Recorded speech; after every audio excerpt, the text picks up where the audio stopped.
ke sini tuh jiwa-jiwa yang udah siap gitu ya, jiwa-jiwa yang udah siap untuk bertumbuh, jiwa-jiwa yang udah siap untuk berubah gitu. Dan saya rasa kajian-kajian kesadaran ini tidak buat semua orang dalam tanda petik, karena menuju kepada kesadaran memang hal yang paling berat adalah bagaimana kita menjadi baru dari hari yang kemarin gitu. Sementara maaf ya, banyak orang ikut kajian tapi nggak mau membaru gitu Ibu Bapak, jadi maunya gitu mulu gitu. Dan untuk menjadi membaru itu memang perlu kekuatan besar, perlu keberanian besar, dan siapapun yang mau membaru berarti dia udah siap untuk bertumbuh. Karena namanya bertumbuh tuh pasti nggak nyaman. Dari akar naik gitu ya, dia harus menghancurkan tanah gitu, terus wah gitu deh. Pokoknya Ibu Bapak jangan menyangka begitu belajar kesadaran hidupnya makin enak gitu ya, nggak deh gitu ya. Dan saya kasih tahu aja di awal gitu, jangan mikir kalau aku kesadaran hidupnya tenang banget, nah itu prep banget lah pokoknya ya. Biar nggak kaget nanti, habis belajar kesadaran kenapa hidup gua makin kacau ya misalnya gitu. Karena belajar kesadaran bukan membuat hidup tidak ada masalah, tetapi hidup berdamai dengan masalah gitu. Karena masalah tuh nggak mungkin nggak ada, karena namanya juga hidup gitu ya. Makanya saya selalu mendoakan Ibu dan Bapak semoga masalahnya gede ya gitu ya. Karena nggak ada masalah, nggak ada yang masalah besar pasti nggak akan menuju kepada kesadaran gitu. Oke, saya mungkin ada yang baru pertama hari ini. 1, 2, 3, 4, oh banyak ya. Oke. Berarti kayaknya kita harus mundur dulu dikit.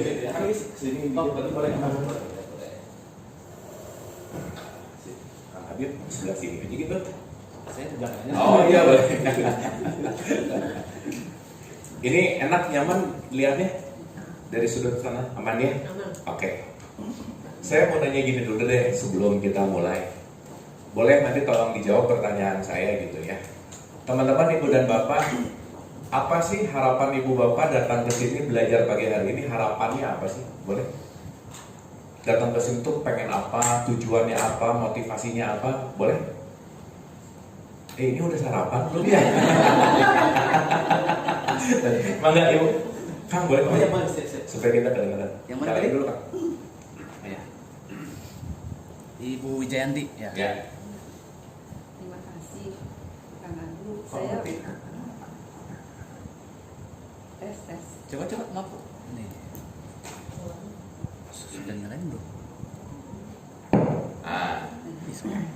Harus diketok memang. Ya, Yang sana mati lagi deh. Terima kasih. Assalamualaikum warahmatullahi wabarakatuh. Assalamualaikum. Silakan.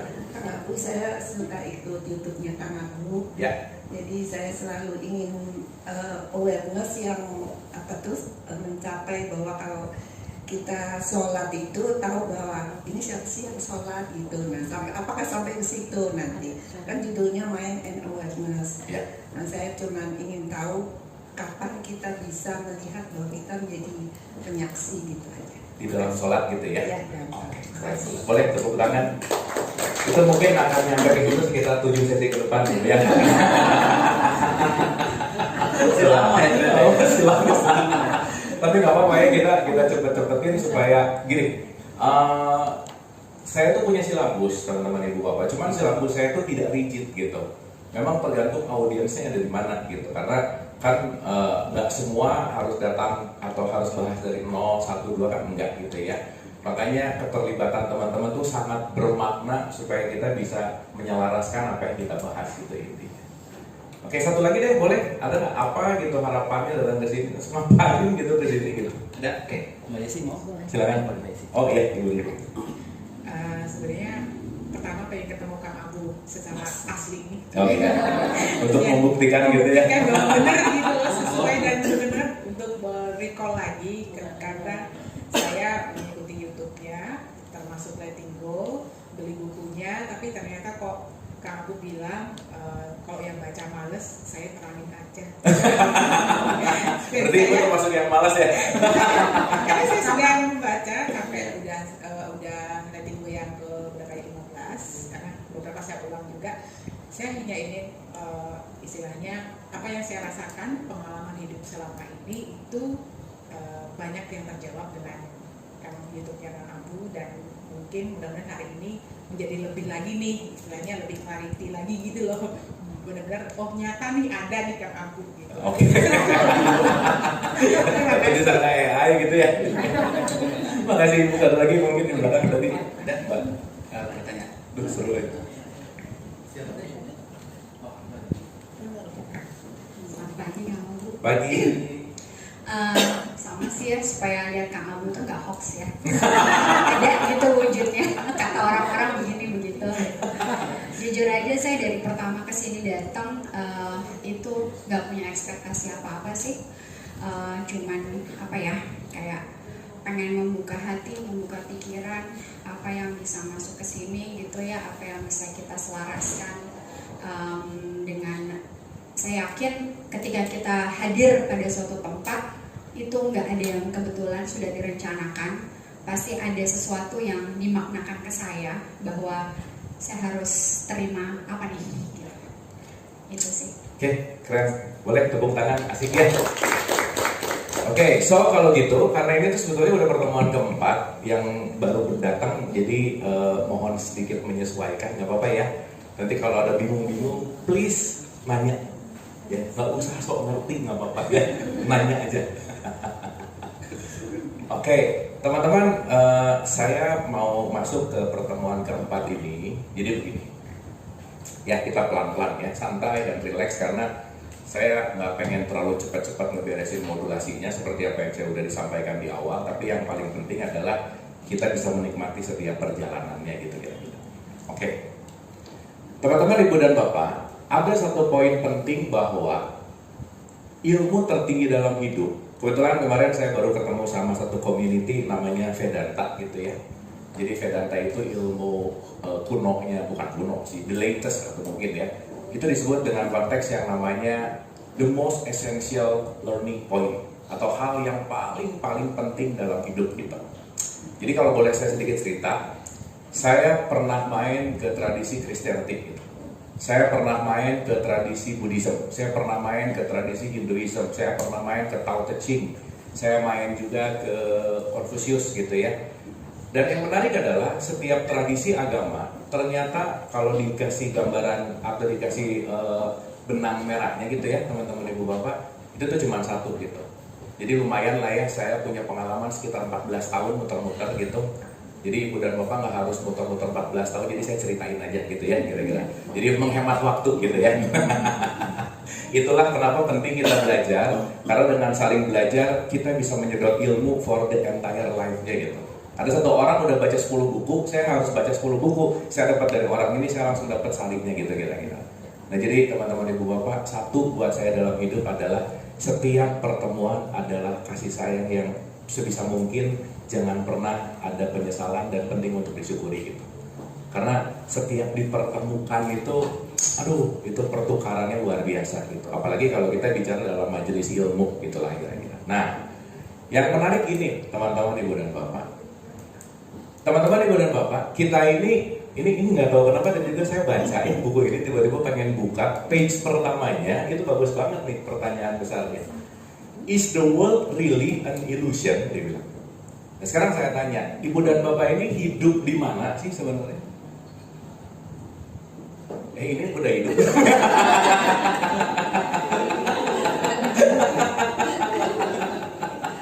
Oke. Pertama gitu ya, hidup di mana? Karena nanti cuma ada dua nih. Kata kuncinya, kita bicara real dan kita bicara illusion ya. Jadi si buku ini tuh keren banget gitu ya. Jadi kalau kita bicara is the world really an illusion, jadi di sini ada kata-kata real dan ada kata-kata illusion. Nah, saya mungkin mau short aja, semua tradisi agama cuma mempelajari dua poin ini aja. Hanya dengan berbeda nama, hanya dengan berbeda gaya, hanya dengan berbeda ritual, tapi intinya supaya aku tahu mana yang real dan mana yang illusion. That's it. Makanya nanti sholat itu sebetulnya berpindah tempat dari illusion menuju kepada real.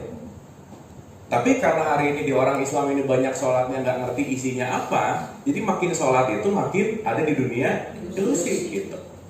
Ada nggak yang sholatnya gini, Allahu Akbar, rakaat 2, rakaat 3, ada gitu nggak?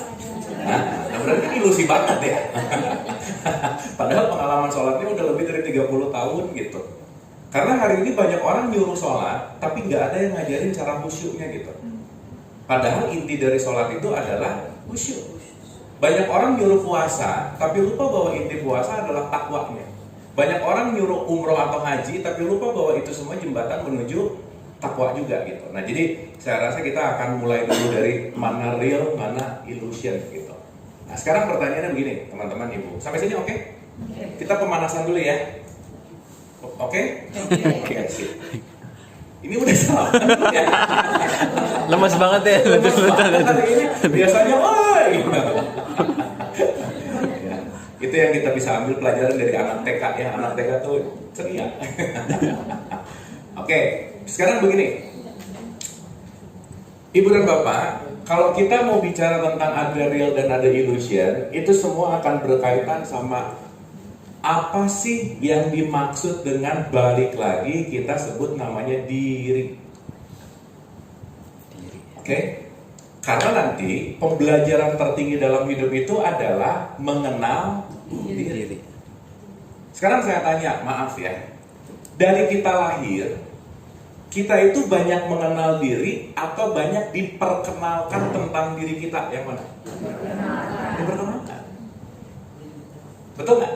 Sehingga ketika kita lahir, kamu itu ini, kamu itu, kamu itu, kamu itu, kamu itu, kamu itu, kamu itu, betul nggak? Sehingga sesaat kita lahir, si diri yang sejati ini ketutup nih. Maka saya sebut yang menutup diri itu namanya adalah program. Makanya kita semua ini, let's say ada 50 orang, anggap begitu, 50 orang di ruangan ini dirinya sama, yang beda adalah program. Pertanyaan, ada nggak program yang sama 100%? Hah? Ada nggak orang yang programnya sama 100%? Ada nggak?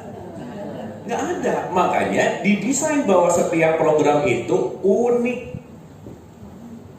dan otentik. Apa? Unik dan otentik. Berarti masing-masing kita sebetulnya unik dan otentik nggak? Iya, nggak ada yang sama loh. Teman-teman ibu bapak nyari yang kita yang sama 100% nggak akan ada. So ibu bapak yang hadir di sini adalah limited edition. Bener nggak? Kalau limited edition kira-kira barang mahal, barang murah. Makanya kalau udah tahu ini barang mahal, jangan jadi murahan gitu maksud saya. Betul? Karena ketika kita tidak tahu dan tidak sadar bahwa ini adalah barang mahal, kita suka memurah-murahkan diri gitu. Memandang diri jelek lah, merendahkan diri sendiri lah, menyakiti diri sendiri lah, dan hal-hal tersebut banyak sekali yang kita tidak sadari. Akhirnya apa? Program-program yang datang ke kita justru menjauhkan aku dan diriku gitu. Maaf ya. After 2005, 2006 menuju pandemi, maaf banget harus saya sampaikan begini, tingkat yang namanya penyakit mental itu naik drastis. 1 dari 10 orang di Indonesia sekarang mengalami yang namanya sakit mental. Artinya apa? Banyak orang yang hari ini gak betah di dalam dirinya sendiri. Teman-teman termasuk yang betah atau yang gak betah?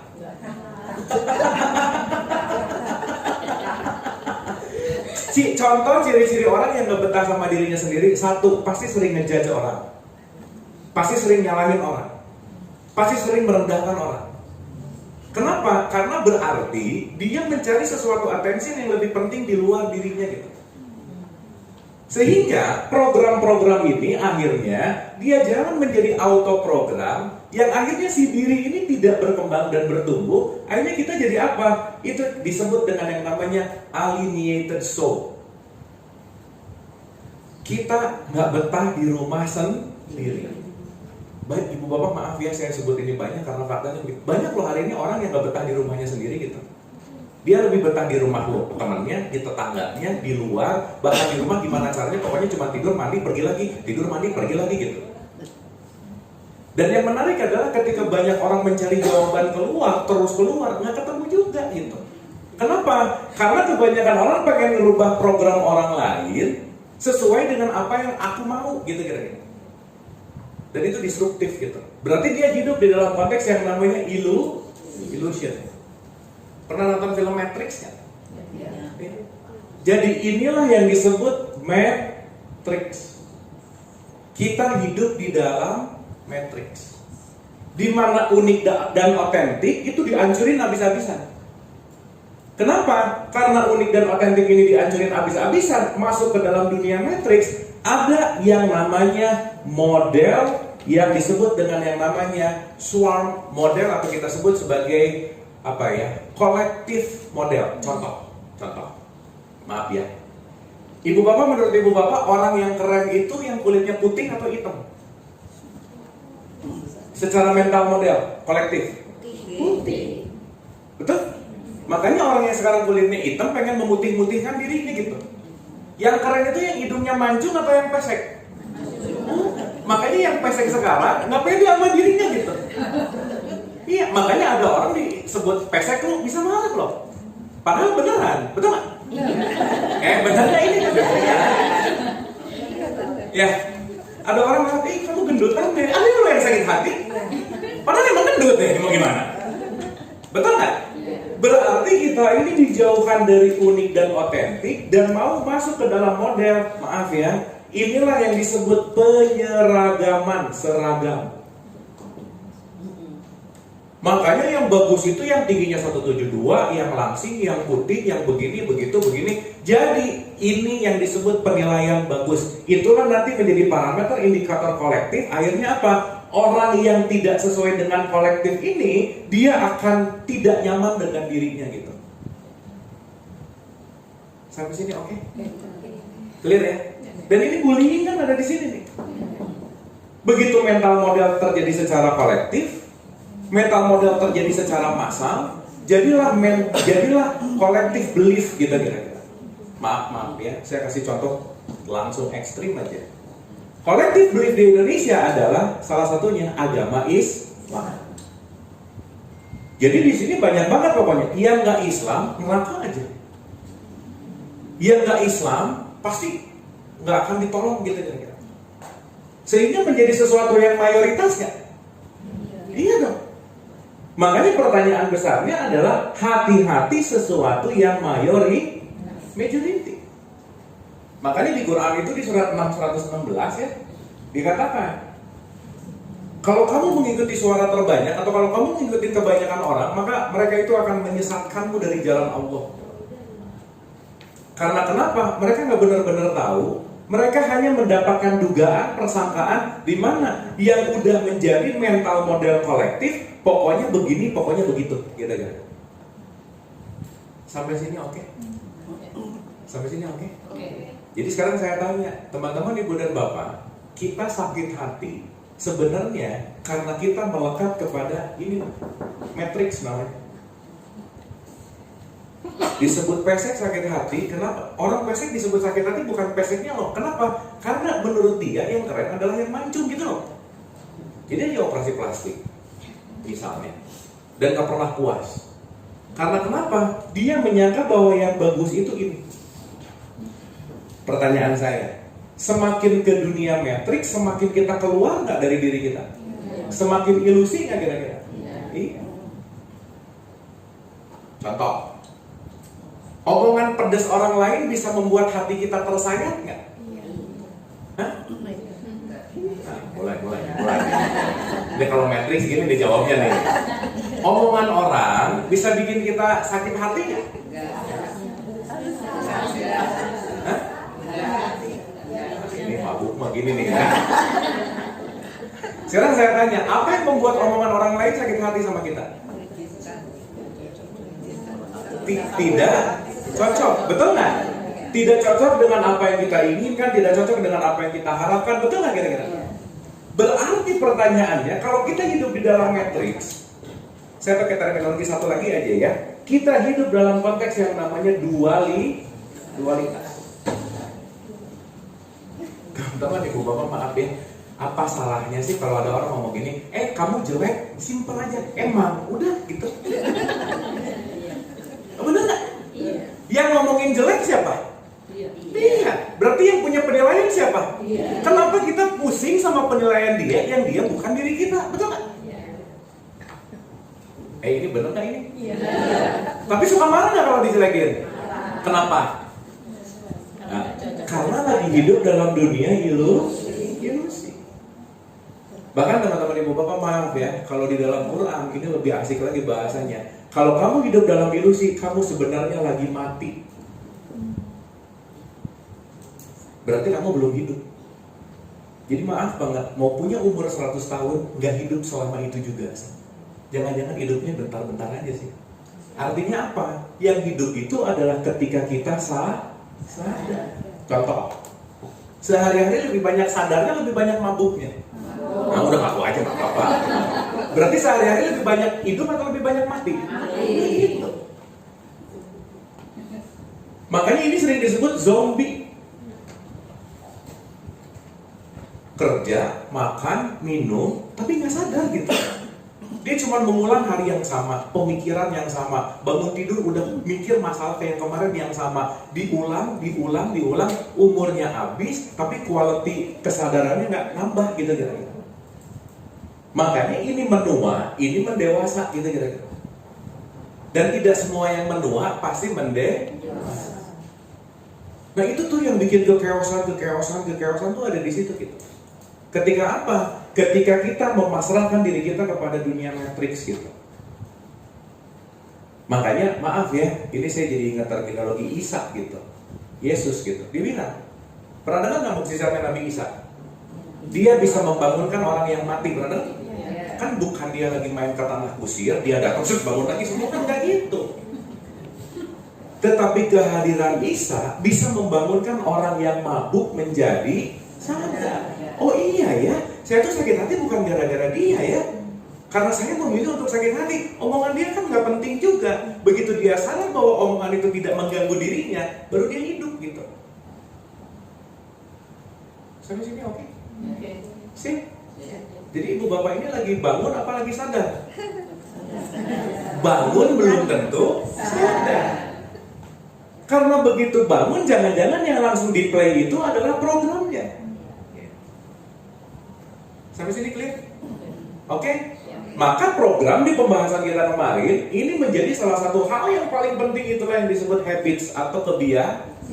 Jadi saya mau cerita di sini aja langsung to the point, ibu dan bapak, kalau tidak merubah kebiasaan, jangan harap ada perubahan kualitas hidup, nggak bisa. Dan hal yang paling berat dalam hidup adalah merubah kebiasaan. Udah aja. Apalagi lebih dari usia 40 tahun, udah aja. Oh tapi ini 30-an sampai aja. Karena kalau udah dari 40 tahun, programnya udah dipasang tiap hari, itu lagi gitu. Sampai diputar gitu terus. Nah sekarang pertanyaannya, sebelum saya mulai, ya kita bikin komitmen dulu nih, supaya kita nggak jadi PA nih, Bapak. PA itu pengajian abadi, ngaji mulu, nggak berubah-ubah gitu. Saya sempat diundang pengajian, udah berapa lama gue ngaji? 25 tahun. Oke. Jadi bedanya ruh sama jiwa apa? Apa ya? Lalu 25 tahun ngapain aja sih gitu? Ngaji mulu gitu. Gitu ya. Makanya saya pengen banget kita ini berprogres, ada KPI-nya, ada indikator parameter, dan pertemuan kanan kita UTS udah gitu aja ya. Oke, sekarang teman-teman ibu bapak, sebelum saya lanjut, coba rasain dirinya. Satu aja, dirasain bentar, coba self talk sama dirinya. Perubahan kebiasaan apa sih yang ingin dirubah saat ini? Saya kasih waktu 3 menit, silakan rasain, terus tulis. Dan tulisan itu boleh dalam bentuk jangan single, beberapa kalimat aja. Saya punya kebiasaan ini dan saya rasa saya penting merubah kebiasaan ini menjadi apa. Ready? Oh 3 menit kalau mana? 2 menit aja ya. Siap? Silahkan. Sok dirasain dirinya. Apa sih yang pengen saya rubah? Mau ditulis boleh, mau nggak juga nggak apa-apa. Tapi yang penting punya goalsnya dulu. Coba dirasain.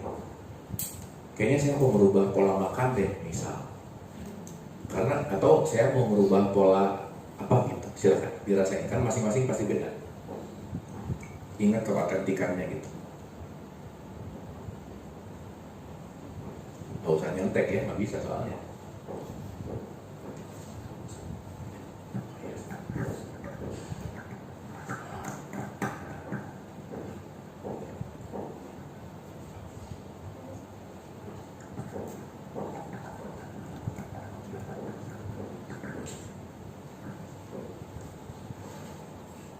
Coba nikmati momen ngobrol sama diri sendiri, karena jangan-jangan selama ini diri sendiri tuh jarang disapa gitu. Dimarahin mulu, dikomplainin mulu, tapi jarang ditanya kamu tuh maunya apa sih gitu. Kamu tuh nyamannya gimana sih gitu. Apa sih yang sebenarnya kamu senang kerjain gitu misalnya.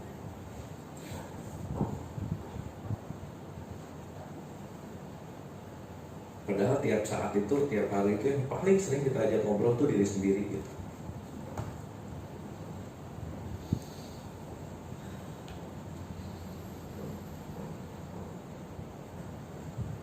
Rasain.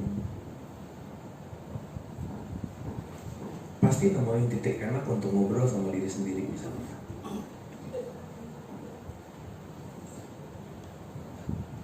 Kan kita ahli banget menilai orang ya. Nah sekarang kita menilai diri sendiri, coba kamu tuh gimana sih gitu.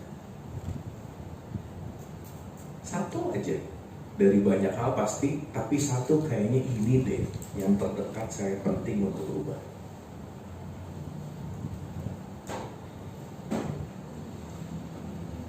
Ya supaya kita punya journey, supaya kita punya jurnal.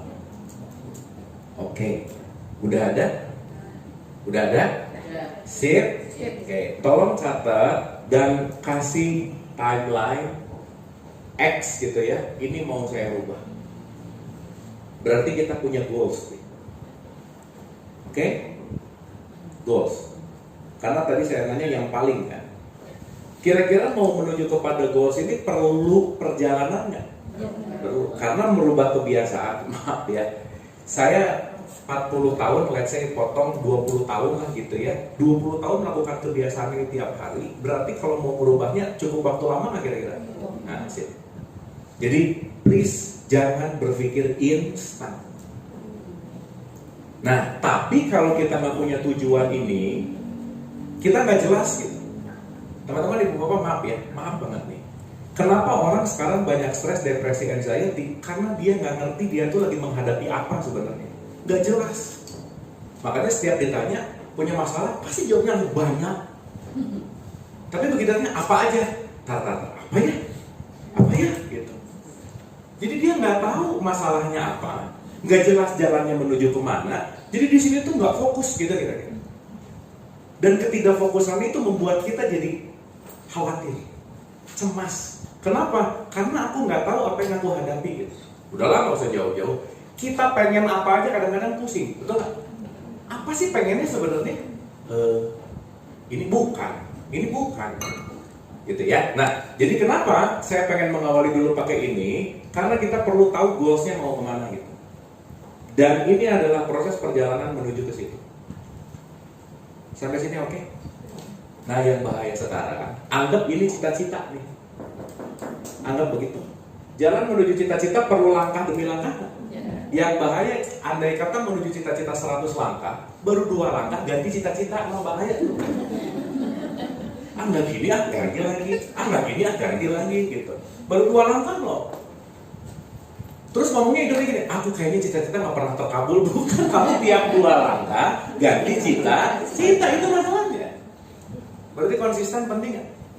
Dan teman-teman, jangan pernah meng-underestimate the power of planting. Kekuatan menanam. So, gak usah dipikirin hasilnya kapan dan seperti apa, tapi cintailah proses menanamnya. Ingat, begitu ada sesuatu mau balik ke kebiasaan lama, tolong ingat ini. Oke. Karena sorry to say, tubuh kita akan secara otomatis memanggil kepada kebiasaan lama. Karena kan tubuh biologis kita tuh malas berubah, Bu. Tubuh biologis kita itu intinya gini aja, mengeluarkan energi sedikit mungkin, tapi pengen mendapatkan hasil sebanyak-banyaknya, udah gitu aja. Itu tubuh biologis kita. Dan ini semua sifat alamiah dasar dari makhluk hidup sih sebenarnya. sampai sini oke? Sip? Clear? Jangan ganti cerita-cerita besok ya, udah satu ya ini ya. Nanti saya cek di pertemuan yang akan datang. Ya, pokoknya satu. Let's say, kayaknya saya mulai besok mau rajin olahraga deh. Dah. Saya besok kayaknya mau jaga makan atau lebih baik. Dah, satu aja. Jangan banyak-banyak dulu lah. Satu habit 1 bulan keren. Atau satu habits 2 bulan bagus. Jadi 1 tahun punya 6 habits yang berubah, udah bagus aja. Jadi nanti ada rumusnya 1% a day, itu penting. Nggak usah pengen simultan, nggak usah pengen berubah, nggak usah. Yang penting dilakukan pemula. Sama kayak meditasi, teman-teman ibu bapak maaf ya. Ada orang meditasi 3 jam, tapi sebulan sekali. Saya tuh meditasi kan 3 jam, keren dong, tapi sebulan sekali. Oh nggak jadi keren ya kalau gitu. Mending 3 menit, 5 menit, tapi tiap hari. Karena yang paling terpenting adalah repetisinya. Karena kebiasaan yang datang ke kita, itu datang dari repetisi. Sampai sini oke? Sip? Clear ya? Simpan ini baik-baik ya. Nah. Oke. Kita mulai boleh? Boleh tepuk tangan?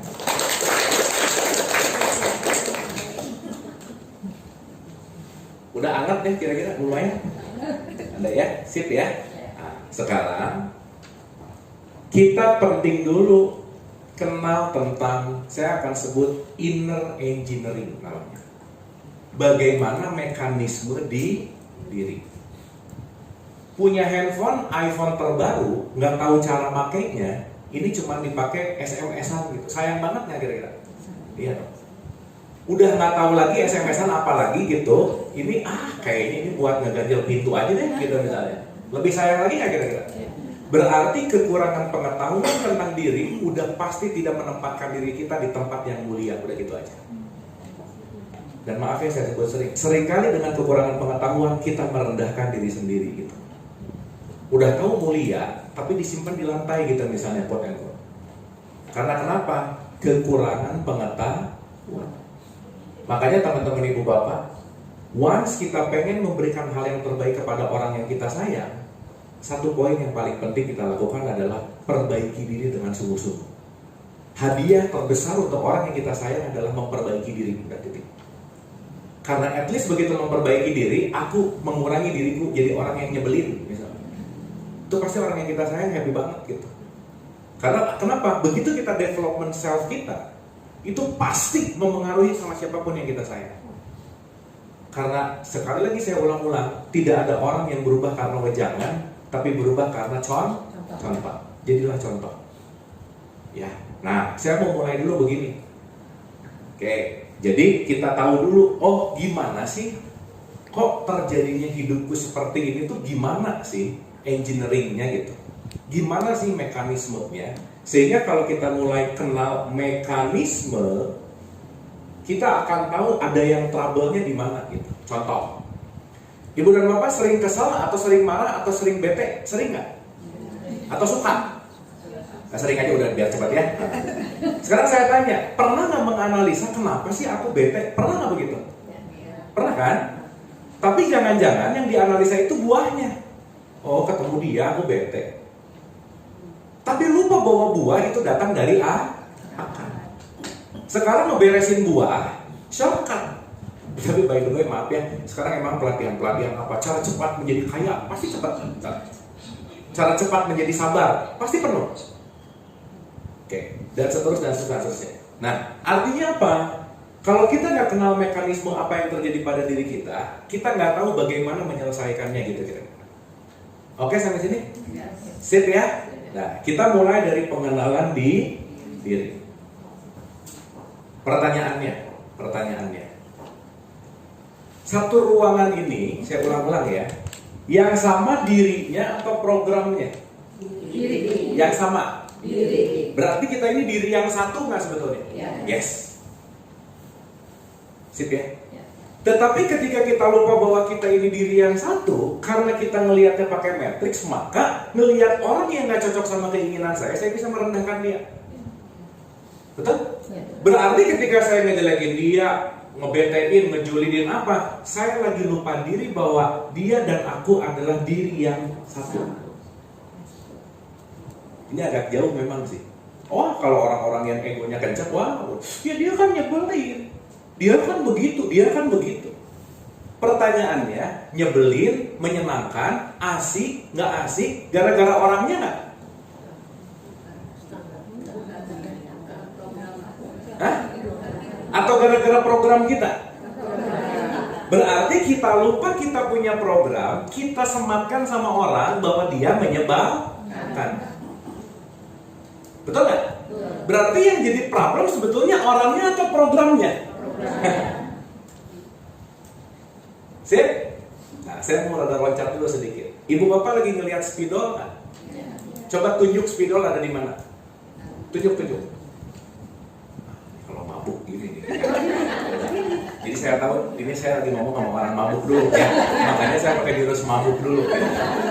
Kita cek in 10 minutes. Kalau 10 minutes belum ada perubahan, 30 menit belum ada perubahan, buset dah gitu. Coba sekali lagi, ada spidol ada? Tunjuk boleh ada di mana? Ya udah tadi udah kayak gitu ya. Oke. Semuanya gitu nggak? Semua gitu nggak? Sekarang saya tanya, teman-teman ini ngelihat spidol nggak? Ngelihat? Di mana ngelihatnya? Di tangan saya. Betul nggak? Ya. Sekarang saya tanya, spidol ini masuk mata ibu bapak? Masa masuk begini aku? Ini mah namanya nyolok. Bukan. Ini spidol masuk ke dalam mata ibu bapak nggak? Tapi ngelihat? Iya. Gimana mekanisme ngelihatnya?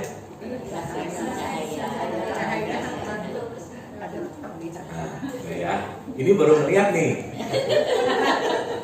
Ini baru main spidol kita nih. Coba renungin baik-baik. Ibu bapak melihat spidol ini, kok bisa ngelihat ya? Padahal spidol nggak masuk ke mata saya. Betul? Berarti ibu bapak sekarang ngelihat spidol pakai mata nggak kira-kira? Sekarang matanya boleh tutup, bayangan spidol masih ada nggak? Wah ini gini. Ulang. Coba lihat spidol ini, boleh lihat? Silakan. Udah. Sekarang tutup matanya. Waktu ditutup matanya berarti alat penglihatan kita ketutup nggak? Tapi masih bisa ada di dalam diri kita nggak? Sekarang saya tanya, yang real spidol yang di tangan saya atau yang di dalam ibu dan bapak? Yang real yang di tangan. Yang real yang ini atau yang ada di sini? Pusing nggak? Ini baru ngomongin spidol.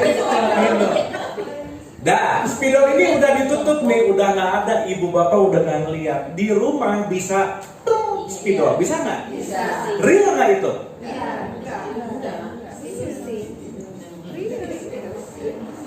Ya udah, saya pakai contoh karena ini tipikal tadi marah-marah dan suka kesal-kesal. Contoh.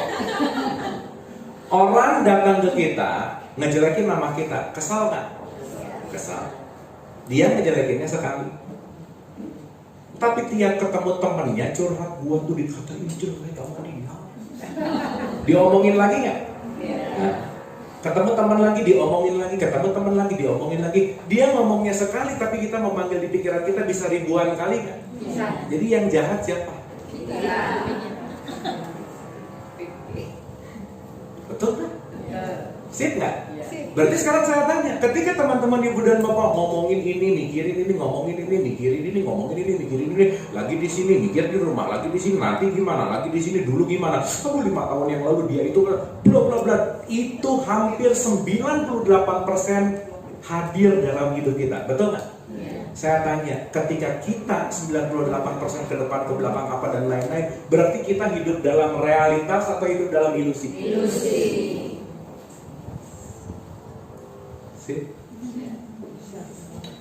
Oke? Dan kita menganggap ilusi itu beneran.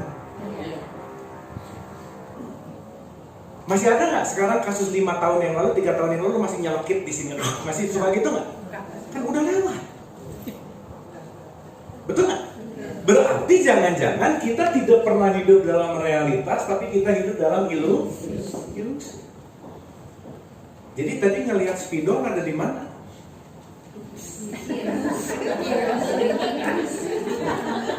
Spidol ini ada di luar ibu bapak atau di dalam ibu bapak?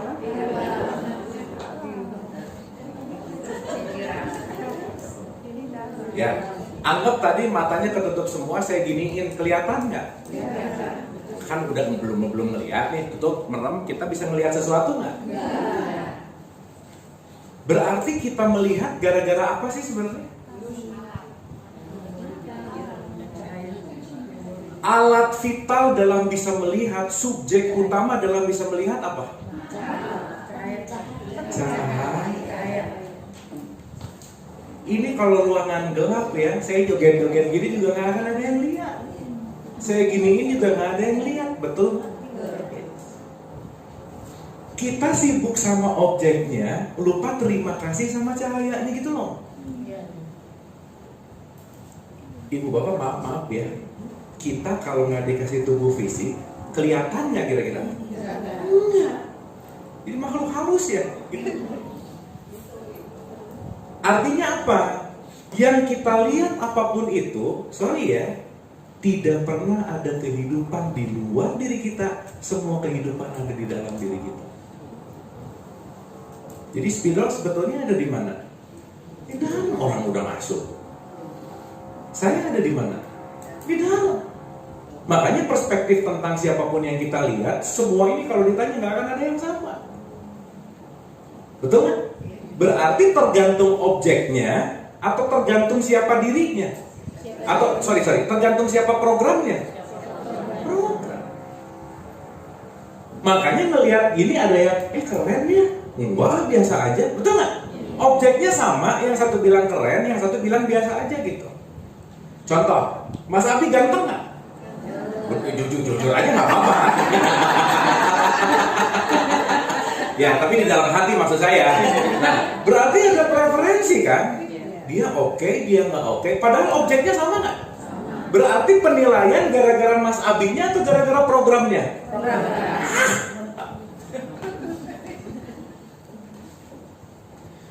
Oke sampai sini? Sip sampai sini? Dan ini kalau gelap gulita di sini Mas Abi kelihatan nggak? Berarti terima kasih kepada cahaya aku bisa melihat dia gitu. Jadi subjek utamanya bukan masalah objeknya tetapi cahaya. Jadi di first step ini yang pengen saya elaborasi lebih dalam adalah semua apapun yang terjadi pada hidup kita bukan masalah objek di luar tetapi bagaimana programnya. Sampai sini oke? Sampai sini oke? Sekarang saya tanya lagi, ini apa? Ini beneran spidol nggak? Beneran nggak? Spidol ini adalah sesuatu kebenaran bukan? Oke, sekarang saya tanya. Saya mau ngomong gini, teman-teman ibu dan bapak, ini adalah pisang. Setuju nggak? Kenapa nggak setuju? Karena ini spidol. Jadi ini spidol atau pisang? Kata siapa? Kata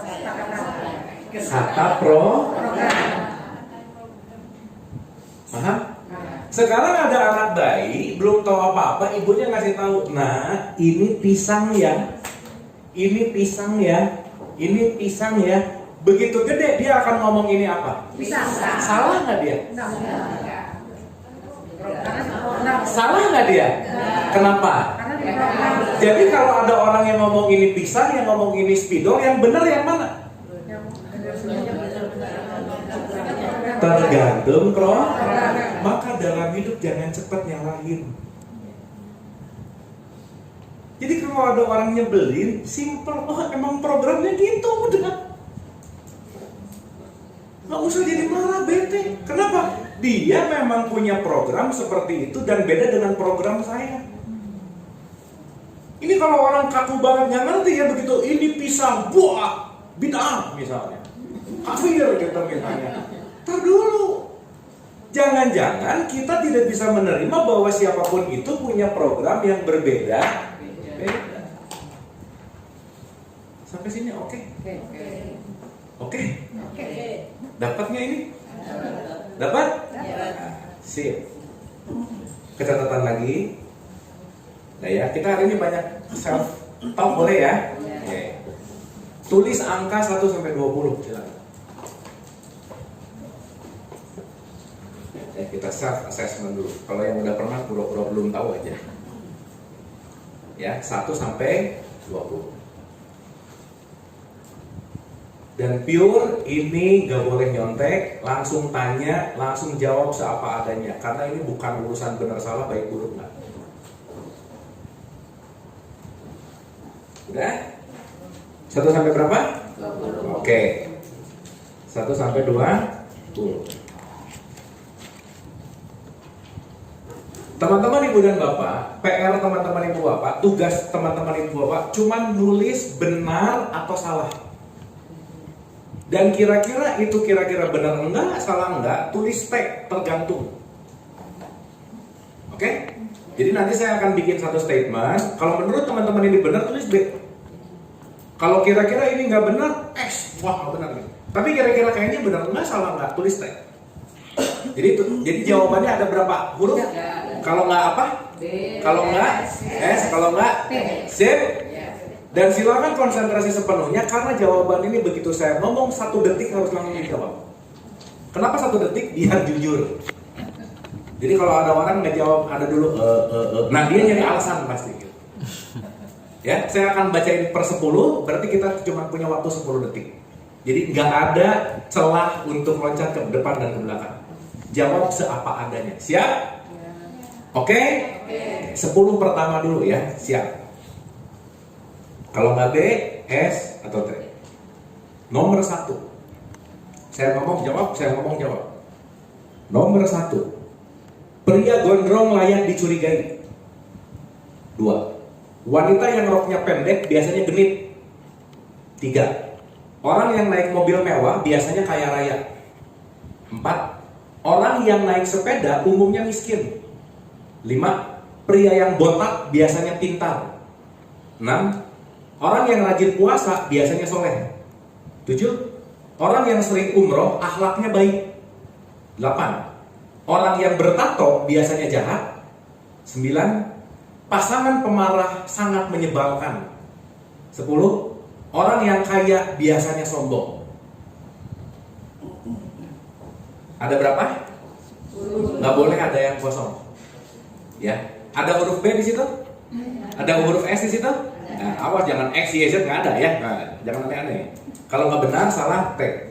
Siap, tarik nafas sebentar. Kita lanjut ke yang 10 berikutnya. Jujur ya, to the point. 11. Orang miskin pengetahuannya rendah. 12. Pejabat tinggi hartanya melimpah. 13. Peminum alkohol pikirannya jahat. 14. Anak yang membantah adalah nakal. 15. Orang yang rajin sholat adalah soleh. 16. Penyakit adalah hal yang menyulitkan hidup. 17. Mendapatkan uang banyak bisa membahagiakan. 18. Perceraian adalah kegagalan. 19. Gelar akademis menentukan kebahagiaan hidup. 20. Rajin pengajian, baca Quran, pasti masuk surga. Ada berapa? 20. Ada berapa? 20. Nah, PR teman-teman ibu bapak sekarang, hitung T-nya ada berapa? Hitung apanya? T. Ada? Udah dapat angkanya? Nah, diingetin baik-baik ya. Nah, nih. Ada nggak yang T-nya 10? Ada nggak? T-nya 10 ada? T-nya 5? Kan ada T itu? 5. Ada yang 5? Atau gini ya, saya sebutin aja range-nya. Bagi teman-teman ibu dan bapak yang T-nya 0 sama sekali, Anda berarti pikirannya keras banget gitu. Pasti orangnya saklek, pasti judgementnya tinggi, pasti dia susah merubah program. Udah, mudah-mudahan nggak ada. Ya, kalau T-nya 0, berarti dia hidup selalu dalam dualitas gitu. Benar salah, benar salah, benar salah. Dia susah untuk mengambil jalan tengah, gitu kira-kira. Oke? Ada nggak yang T-nya 1 sampai 5? 1 sampai 5? Boleh angkat tangan? Saya cuma ingat-ingat aja, nggak usah ditulis ya. Ya nggak usah. Oke. Maaf ya. Yang T-nya 1 sampai 5, pikirannya cukup keras. Udah. Jadi kalau ada yang dikit pakai nggak cocok, komen aja. Nah gitu lah kira-kira. Ya, nggak luas pikirannya. Oke. Ada yang T-nya 6 sampai 10? Berarti 7, 8, 9 ada? Oke. Berarti 6 sampai 10 pikirannya keras. Keras. Nah, sorry, 1 sampai 5 itu kan tadi yang 0 itu pikirannya keras. 1 sampai 5 itu ya keras lah, rada kurang sedikit. 6 sampai 10 itu ya kerasnya lebih kurang lagi sedikit kira-kira. Tapi 6 sampai 10 nggak aman gitulah kira-kira. Oke? Ada yang 11 sampai 15? Nah, 11 sampai 15 itu lumayan oke. Sedang. Tingkat fleksibilitasnya tinggi. Oke. Nah, kalau T-nya 16 sampai 20 itu disebut pikirannya luas. Jadi maksud saya, teman-teman ibu bapak maaf ya. Kalau orang T-nya lebih banyak, berarti dia tidak banyak dalam konteks yang namanya dualitas. Jadi yang agak-agak keras pikirannya, coba tolong direnungkan lagi. Pasti hidupnya capek banget, berat banget gitu. Lelah pasti.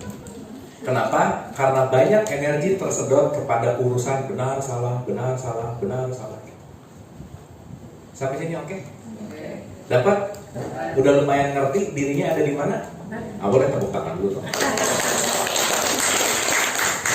Ya, kita tes 3 minggu ke depan ya. Itu grafiknya naik atau turun. Nah, jadi at least kita tahu bahwa kalau orang banyak di benar salah, dia akan banyak hidup dalam dualitas. Berarti kalau hidup dalam dualitas susah melihat perbedaan. Dan biasanya ini tipikal orang yang perfeksionis gitu. Jadi teman-teman ibu bapak, mendingan berhasil gara-gara nggak terlalu perfect daripada nunggu perfect tapi nggak pernah jalan-jalan gitu kira-kira. Sip ya. Karena hari ini banyak orang, aku mah nunggu dulu kaya baru sedekah gitu. Kelamaan. Menurut aku tuh sukses itu dan kaya itu kalau udah punya uang 1 triliun, nggak dapat. Menurut aku tuh kalau udah mulai oke, kalau aku udah mulai baca 10 buku, baru 2 buku belum berarti nggak bisa. Sip ya. Sampai sini oke? Nah jadi teman-teman ibu bapak yang tag-nya tadi agak-agak sedikit, tolong latihan pikirannya dilenturkan. Ya, banyak stretching pikiran. Jangan kaku kayak kanebo kering ya. Sesuatu yang kaku itu cepat patah. Maka kayu kaku dekat-dekat patah. Jadi selama ini jangan-jangan yang membuat aku sakit hati karena kenapa? Pikiranku tidak luas. Semakin luas pikirannya, semakin kita akan mengenal realitas kita. Sampai sini oke? Sip? Oke ya? Oke. Jadi coba nanti direnung. Nah, sekarang saya mau balik dulu. Jadi kalau saya nyebut ini pisang, buat orang yang T-nya kecil langsung salah. Tapi kalau saya nyebut ini pisang, kalau pikirnya luas, dia akan hold dulu sebentar. 1, kenapa ya dia nyebut itu pisang? Tenang. Karena seseorang menyebutkan sesuatu pasti ada historinya. Jadi nggak langsung ngejudgment benar atau salah, tetapi menyadari, mengerti kenapa ini orang nyebut ini pisang. Jadi bukan malah benci judgment, tapi ada rasa pengen bertanya, why? Jangan-jangan ketika kita mau bertanya begitu, kenapa kamu nyebut ini pisang? Aku dari kecil diajarinnya pisang. Oh, ngerti. Berarti teman-teman ibu bapak, semua kasus dalam hidup yang nggak enak dalam hidup itu datang karena kitanya kurang mengerti. Sampai sini oke? Sampai sini oke? Dapat ya? Saya sekarang mau masuk ke mekanisme diri. Pelan-pelan. Saya mau pinjam dari perspektif pendekatan Islam dulu aja. Masih ingat nggak ada bahasan aku 1, aku 2, aku 3? Masih ingat nggak? Saya ulang ya. Oke. Kita ini asalnya dari keberadaan tunggal, setuju? Disebutlah, katakanlah dalam tradisi Islam disebut Allah. Mau Brahman boleh, mau apapun lah terserah, Sang Hyang boleh, terserah. Tapi kita datang dari sumber yang sama. Pertanyaan, yang datang dari sumber yang sama itu dirinya apa programnya? Diri. Berarti yang langsung datang dari Allah diri kita atau programnya? Diri. Teman-teman, ibu bapak, ngomongin diri itu jangan mikir tangan, kaki, kulit, tubuh, bukan lah ya. Karena ini adalah wadahnya. Sampai sini oke? Berarti nama kita langsung datang dari Allah nggak? Hah? Berarti status sosial kita langsung datang dari Allah nggak? Maaf ya, agama? Bukan, dikasih sama orang. Sampai sini oke? Sip ya? Berarti kita semua secara esensi kita datang sebagai percikan. Itulah yang disebut namanya ruh.